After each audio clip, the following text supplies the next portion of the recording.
Hey everyone, welcome back to Fresh Takes, Events Unscripted. I'm Jen Selley, and on today's episode, we are connecting with Liz Lathan, an experiential marketing pioneer and co-founder of the Community Factor and Club Ichi. She's redefining what it means to measure event success, not by headcount, but how people feel when they leave. Now let's get into it. Hi Liz, thanks for joining us today. How are you? I am fantastic, Jen. Thanks for having me. Well, we're so thrilled to have you. So I'll let you kind of give yourself your intro. So if people don't know you, how would you intro yourself? So my name is Liz Lathan, and I am a co-founder of Club Ichi, which is a professional network for B2B event marketers that moves more like a social club. Okay, love that. So tell us how you got to Club Ichi. What's your career path been like, and what kind of path led you to there?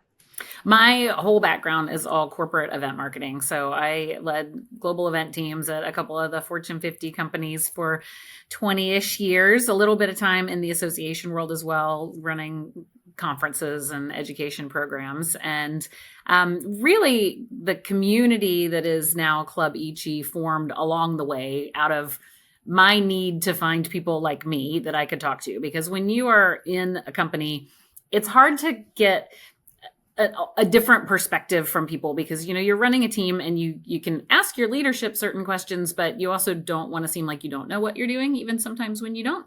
And then you can ask your team for help, but you also need to make sure that they know that you know what you're doing, even when you don't. So where do you go?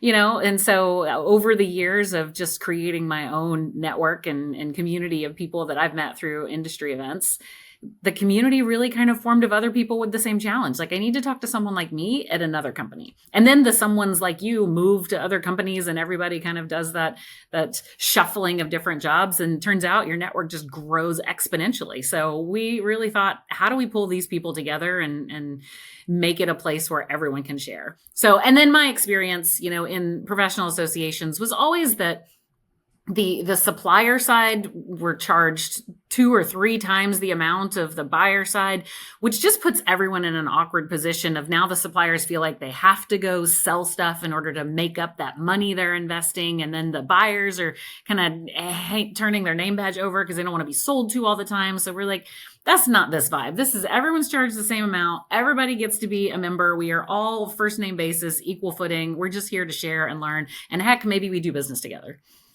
I love that. I was actually chatting with someone yesterday and we were talking about the events world and how, you don't know what you don't know and how do you learn it and how do you figure out what questions you should ask. So this is perfect for that mentality. And I think that's where there's been some struggles in the new generation coming up into the event world, especially post-COVID. So yeah. I think that this is an amazing platform. Well, I think we've witnessed events going from being, when I first joined events, we were the logistics people. We were the order takers. Someone else decides what's happening and we just make sure that the event gets executed flawlessly, which is a big job. And that still very much exists, but we're seeing it fold more into marketing and not just as a logistics arm. It's definitely a strategic marketing vehicle, a go-to-market plan around events.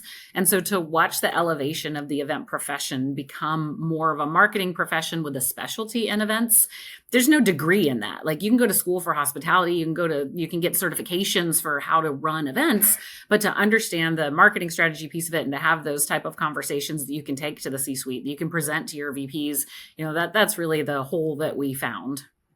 That's awesome. Is there a piece of advice that you would share on right there to someone else that's maybe starting out in their career?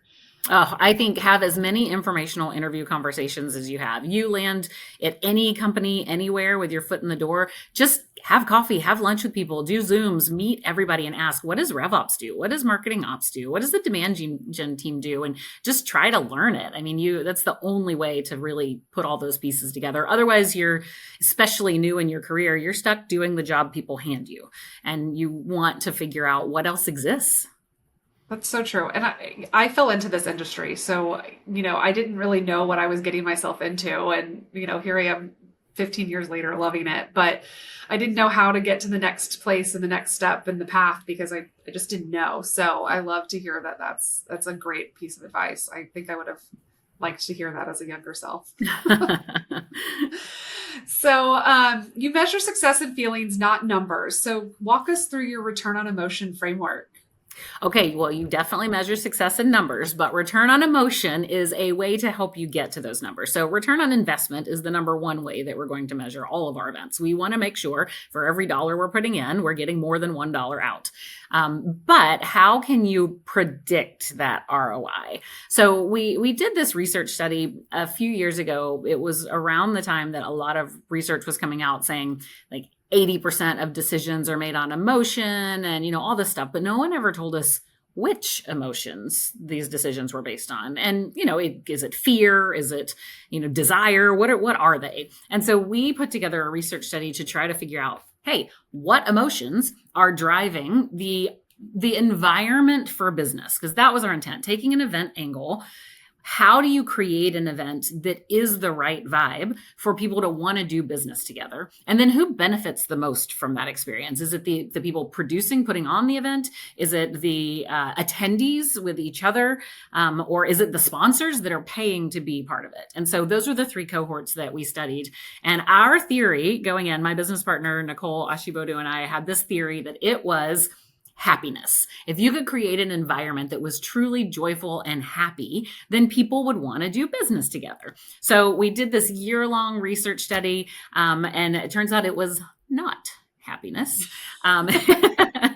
It was 5 emotions, and in equal parts, these 5 emotions kept coming up over and over again. When you're crafting an event, you need to craft it with these 5 emotions of hopeful, active, accepted, adventurous, and motivated. Now, when you look at those 5 emotions, it turns out that they are 5 emotions that really do produce oxytocin, serotonin, dopamine, which are the 3 chemicals of happiness. So we weren't totally off base, but happiness is a really tough blueprint. You can't be like, make an event that makes people happy, because different things make people happy. So the blueprint that kind of came out were these things. So hope and motivation, right? Every good marketer already knows how to do this. This is the basis of persuasion. Will people feel like they have a better tomorrow than they have today after they leave this event? Motivation. Will they be motivated to go take action, either with the contacts they made or with the content that they learned, or, something along those lines. The 3 that are always missing from events, though, are, first, let's talk about acceptance. We often forget that when people first walk into your event, they need to be reminded that they're in the right place with the right people at the right time. And that's not just a sign that says, welcome, here's registration. It's something like how from the moment they get that first email after they registered, are you just sending out you are confirmed for enter event name here? Or are you saying, OMG, we are so excited you're coming? Like, how are you making them feel that all the way through? The next one is active. Did you create an entire event that was just keynotes and breakouts and they have to sit and get for the whole time they're there? Or is there an active participation opportunity? Are there roundtables? Can they contribute to the content? What can you do to get them engaged with the people around them? And then finally, adventure. We very often leave this off our event plan. So what can you do to either get your attendees out of their comfort zone a little, or have them watching someone else get out of their comfort zone? Sometimes it can be as simple as the keynote speaker is some wild, crazy something is happening and it just takes them on an adventure, but something that's just pushing beyond the, corporate blue that is everywhere. So those are the 5: hopeful, adventurous, active, accepted, and motivated. Now you can actually measure those things by asking the question in your post-event surveys, after this event, do I feel more hopeless or hopeful, passive or active? You go through those. What the research found was that if you take all those scores and average them out, if it is greater than 8.6, you have the highest likelihood of people doing business together. So if you find that one of those scores is low, like maybe adventure is super low and, people did fine, but now you can kind of look at that next time as they're measuring this stuff and go, you know what, we could probably dial up the crazy that we do next year because people were missing that. And that's how you can get to a really good, well predictable, event for we're going to drive ROI because we followed this blueprint. I love that blueprint. So how do you get people to follow that blueprint that our clients that maybe have not followed that in the past? I think it starts with just let's look at the agenda that you were thinking. What was in your head? And let's talk through what is already here. Because, you have an amazing opening keynote speaker. They're probably going to set the day with the hopefulness, right? They're going to set what is today about? What could the future bring? Maybe it's an AI speaker. Maybe it's whatever. And so you're going to like push people out of their boundary there. That's great. Who's your closing keynote speaker? Who's going to wrap it up? Is it the CEO? And is the CEO the right person to close out? Or is it some great, amazing motivational sales kind of speaker? Now go out and, what did you put there? And then let's fill in the blanks. So do you have some sort of moment of adventure in here? Or what could we do in the evening event that's more than just a concert? What could we do to get people doing something that truly is going to be more adventurous, or watching a small group of people do something crazy and it gets reported on throughout the event? So it's really just asking those questions more than saying, follow this blueprint. Yeah. What's something adventurous that you've pitched before that maybe somebody hasn't taken to, or that you really want to do? Like, okay, I've pitched this twice and no one has said yes to it yet. But okay, so now here we're going to manifest this for you. It's gonna happen. I would love to take a group of people from a conference in Vegas and let's take them to a VIP experience on a private plane. And we take them over to the FBO, we take them to the private jet, but the jet doesn't go anywhere. We just build everything out, and you have this gourmet experience where people can actually eat on the private plane and have these conversations, and it's a beautifully tricked out airplane, and then they just go back to the conference. But that's your dinner event, that you do it there. Wouldn't that be crazy fun when you can tell everyone I had dinner on a private jet last night? Yeah, I love that idea. It's kind of like, what's the hotel that's in New York that kind of plays off of the old school like airport? Oh yeah, TWA. TWA, yes. Yeah, it's kind of like that take, but way more private and experiential. I love that idea. Okay, well, now we're going to manifest it, so you'll have to report back when it happens. Yes. I love that. All right, so you're famous for asking what if, or wouldn't it be fun? Can you share a time that question led to something really wild for you? Oh, everything that we do leads to that. So have you heard of our secret family reunion trip? No. Okay, so we do these events. They're called spontaneous think tanks, and we bring all of our event professional community people together. We use these big giant sticky notes, the 6x8 sticky notes, and we ask everyone, what challenge are you trying to solve? And then we fill the wall of woes with everyone's problems, and then we ask them, if you've solved anything that you see up there, write your name. And it's from that we create the agenda for what the conference is going to be. So all of our events take that spontaneous think tank format. Well, after we had done our very first couple of those way back in 2017, before Club Ichi was a thing, but we were just kind of doing the spontaneous think tank piece.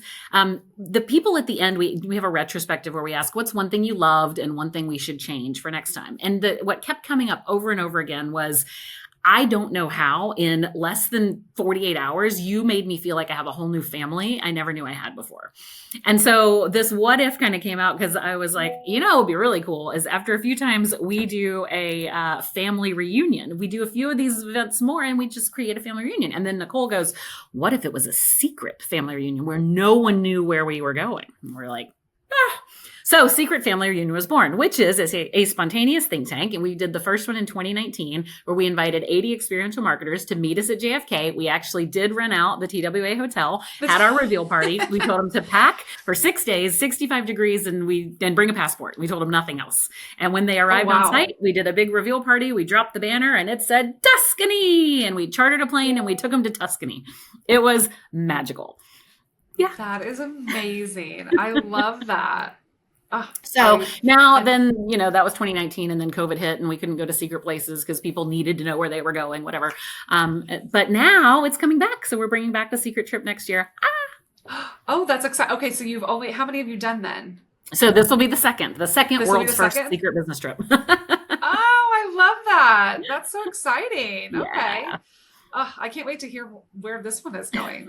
You'll have to watch or come. It's May 1st through 8th. Meet us in LA, and then we'll go somewhere amazing. Oh, I love that. Okay.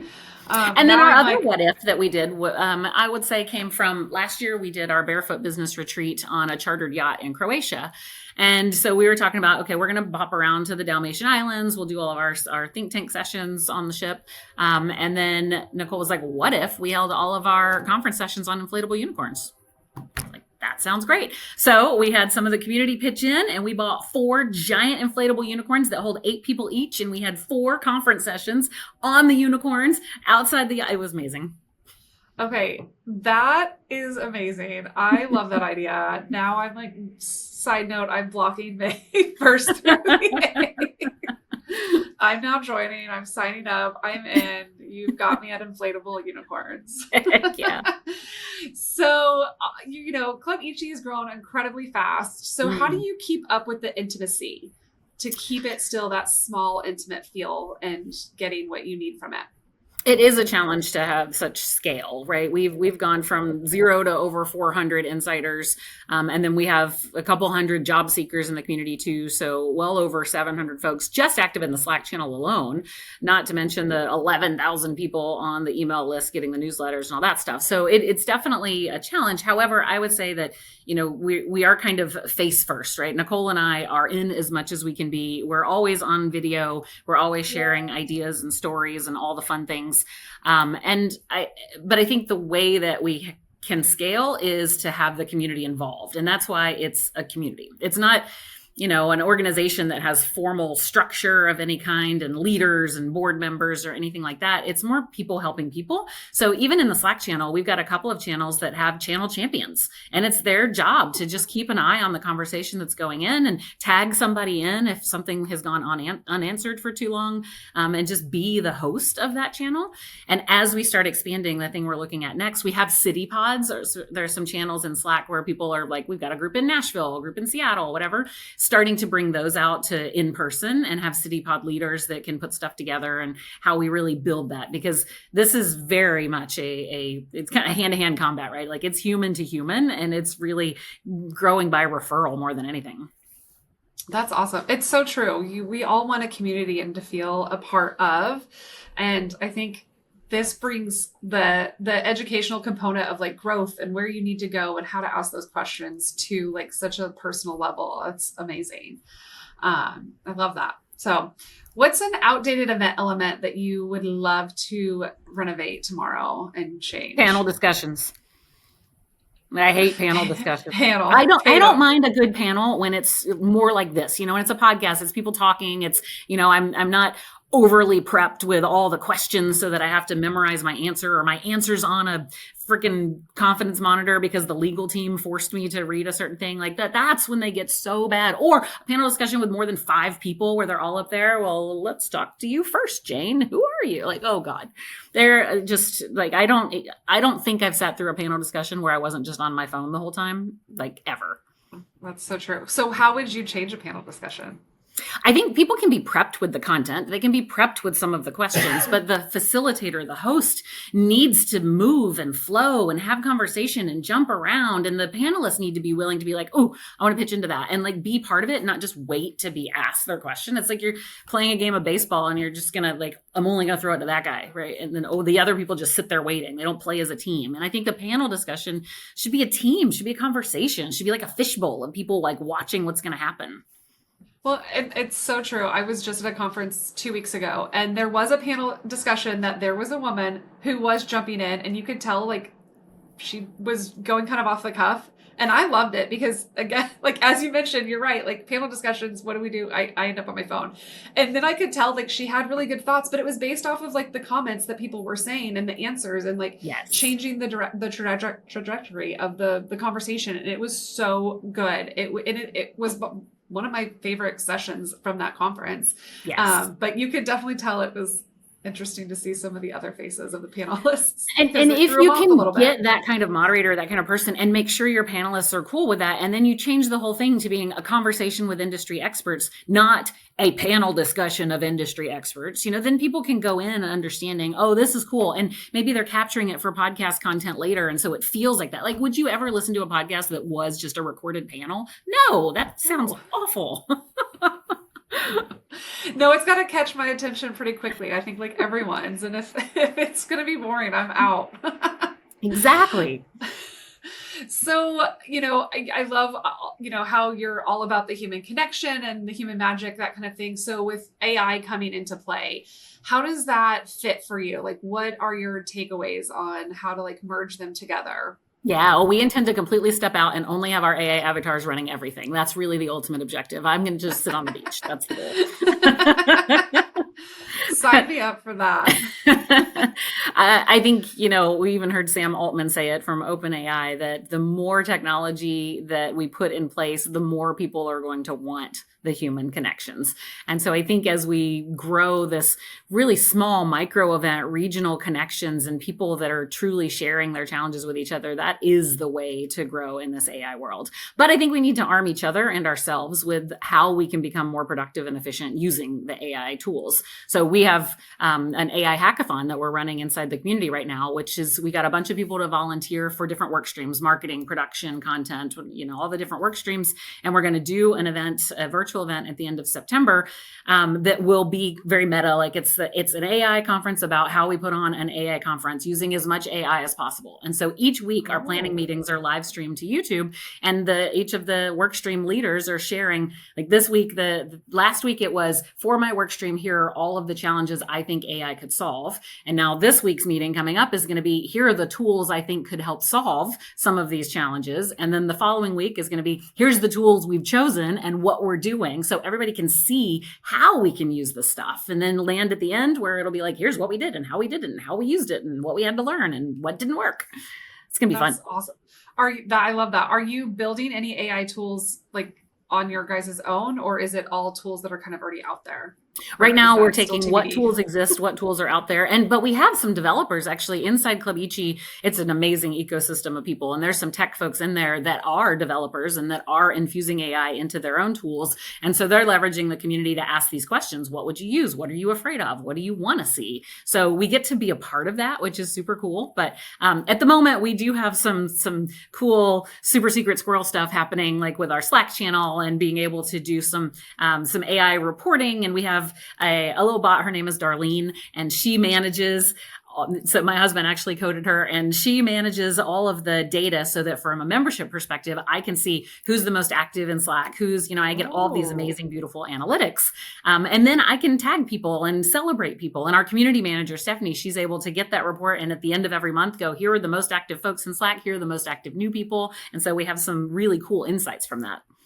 I love that. I attended a conference earlier this year and it became very AI heavy, I think, is unfortunately the conversations are leading that way. But I took away so many that people were building and coding on their own. And I was like, oh, how can we take this and, we're using some, but how do we get to the other and evolve? And it's wild what people can think of to make it work. Yeah. But I love the analytic part of that. Yeah, it blows my mind. And the people in our community that share what they do, there's one community member, Anka Treefan. She has built herself an AI agent to go find speaking opportunities that fit what she speaks and then kind of create what her submission should be so that it's all just beautifully automated and she just has to go push the buttons. Like, it's so cool what these people can do. It reminds me of coding back in the day, and back when we were learning HTML, carrot. Yes. Go. Yeah, right. Yes, on the MySpace. Yeah, I feel so out of my element with this stuff. And we had in our AI hackathon last week, one of the members shared vibe coding. Have you heard of vibe coding? No. It's basically using a tool and you just tell it what you want it to do and it creates absolutely everything. So she vibe coded a registration site for an event right in front of us. She's like, here's what I want it to look like. Here's what I want it to be. And poof, this entire 4-page reg site with all the questions just appeared out of nowhere. It's mind-boggling. Wow. That's crazy. It's every time I talk to someone, I always find a new AI thing that I'm so impressed with. Yeah. And here's me at ChatGPT. What should I write about this week? Right. Hey, ChatGPT is still good. What's a bold idea or an event experiment that you're cooking up next? Oh, we have so many fun, you've got some good ones. Ideas. Yes. Well, so Secret Trip is the next big thing on our radar that we have already cooked up, and it is in process of running. And the AI hackathon's a really fun one. I think as we look through Secret Trips and Barefoot Business, which is what we did on the yacht before, we're just trying to figure out, we don't like to do the same thing twice. We like to experiment, try new things that are maybe a little bit riskier fun, but it's on my list of doing an event on a train? Could we take some beautiful train ride through the snowy mountains and do all of our crowdsourcing on there, have a great dining car? Can you sleep on the train? I don't know, but I think it's in my head. Definitely can. Oh yeah, you totally can do that. Have full confidence that that's coming. But I'll tell you, if we're talking bucket list items, the next thing I want to do is go to a giant laundry facility at one of these big resorts. And I want someone to let me run a sheet through the sheet ironing machine. I just, can I do it without any wrinkles in it? That is my challenge. And I would like a hotel to let me come do that. Okay, it is challenging, and I have done it. My first job was in a hotel. Yes. And had to learn all of that. I opened a hotel in my early 20s, and learning the housekeeping side was a lot more than I was expecting. And yeah, like how these people can turn a room in 6 minutes blows my mind. We did a challenge. So I was on the front desk side, and the housekeeping side. Before we were opening, we were doing challenges to like get people excited and things. And we had the front desk team make up a room versus the housekeeping team. And then we switched, and they got to like go in and QA inspect. And it was wild. It was really entertaining, but it was one of the funnest like activities I've done for team bonding at a hotel opening. That's amazing. That's amazing. We did one of those one time that was it was the challenge to set the table like banquet style, where the catering team had to show us what to do, and they timed us and training. Oh man. Yep. We were timed. They like inspected us. We got scores. It was pretty wild, but man, it was so much fun. I love that. It was great. But and one way to earn a ton of respect from some housekeepers is coming in and being able to like flip a bed real quickly and doing that. I still never learned to do like hospital corners or whatever. And that, when you stay in a really nice Marriott and you can't get your feet out from the bottom, and I always kick the sheets off, and I'm like, wow, they got this one in there really good. I know how to do that. I can teach you the tricks. Okay, perfect. All right. So because I feel like you're a good person to do a little rapid fire with, I'm gonna throw some questions. First thing that you can come up with is going to be your response and answer. Okay. Okay. All right. Your favorite rebel innovator. My favorite rebel innovator. I think the first person that comes to mind is the Steve Jobs thing. He's like that weird combo of tech dude and hippie, and, just hearing what people want, but thinking beyond them is the brilliantness of what he did. That is true. All right. What's the craziest place you've ever hosted an event? Oh, well, let's see. The yacht was pretty crazy. We've done a ranch in Waco, Texas. We've, the wildest and craziest. We've done so many wild and crazy things. So I would say during COVID, we were doing a lot of, as we were supposed to be out site visiting where we were going to do our next secret family, but we couldn't travel anywhere. We just found friends all over the world in different countries and DMCs with their cell phones and started putting together a kind of online TV show every Friday at 11 where we would go to a different country. And so we had whiskey at the top of a mountain in Patagonia. We kissed the Blarney Stone in Ireland. We almost got killed on a scooter in Phuket. We bathed elephants in Thailand.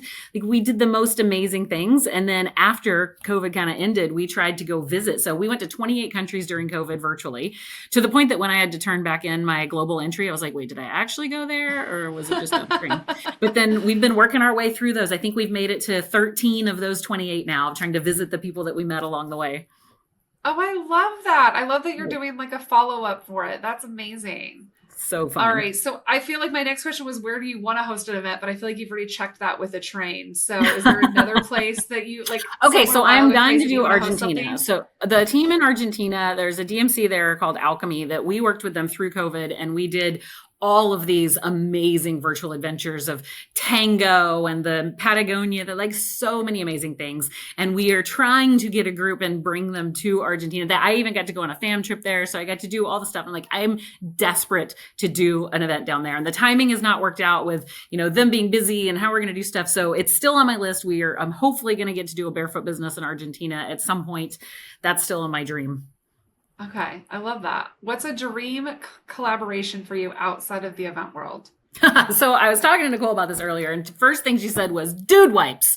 So we did talk to I don't know if you've ever followed them on social media, but they are So freaking fun. They just are very creative and do the crazy stuff. So we actually have a relationship with them already. When we did the yacht in Croatia last year, they sent us a bunch of dude wipes and they sponsored the poop deck. So all of our attendees got, some dude wipes and did some fun stuff. But we want to do some crazy stuff. And I think they'd be the brand that would let us be crazy together. Well, you got to get the right brand to be able to push that envelope enough. Exactly. And you're right. I think based on their social, they probably would dive right in. Yeah. I think my other one that would be really fun is Liquid Death. Oh, Liquid Death. They've got a great story. Yeah. They do. And they're so fun. Yeah. And they're great for the event industry. They were born out of concerts and people not wanting to feel weird not holding a can. So, yep. That is so true. I love that. All right. So which one of these answers do you think would surprise your Club Ichi members the most?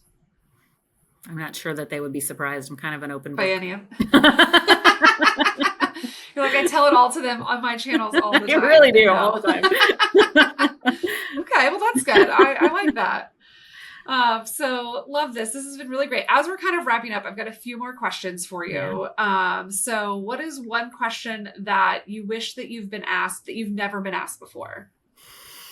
Whether it's event related, personal, like anything in your background, just something that you've never been asked about, but looking back, you're like, man, I wish somebody would ask me.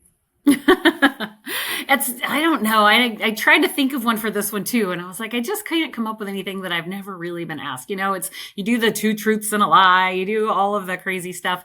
I think it's not like, how did you get into events, but what is it that makes events the most interesting part of a business for you?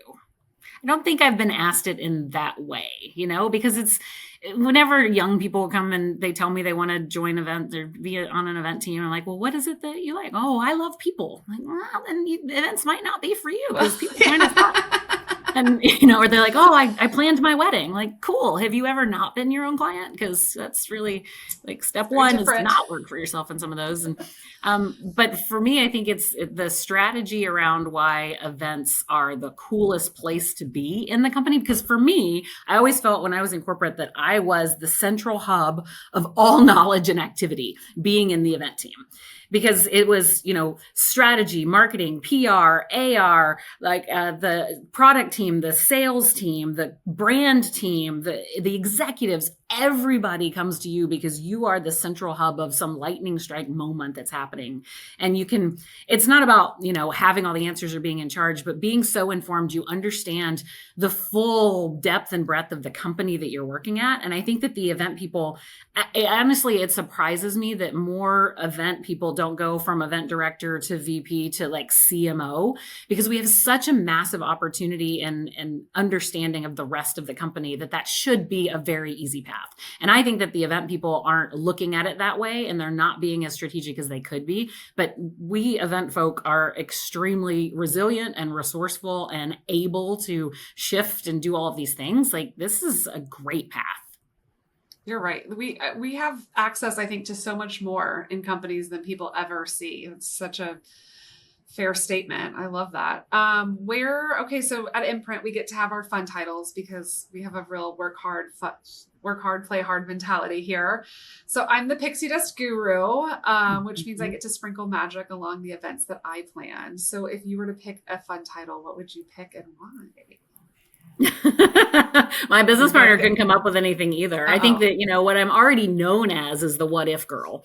And I think that my team at Dell used to call me Fix It Liz. And not because I would like come in and fix everything, but it was that Socratic question asking kind of way of doing things. So I almost said what if earlier as I based off of kind of our conversation and things that I have known about you, I was like, I feel like what if girl would be like perfect. Yeah, that one works. I think the other one, Nicole's shouting at me over here going, you're probably the gatherer.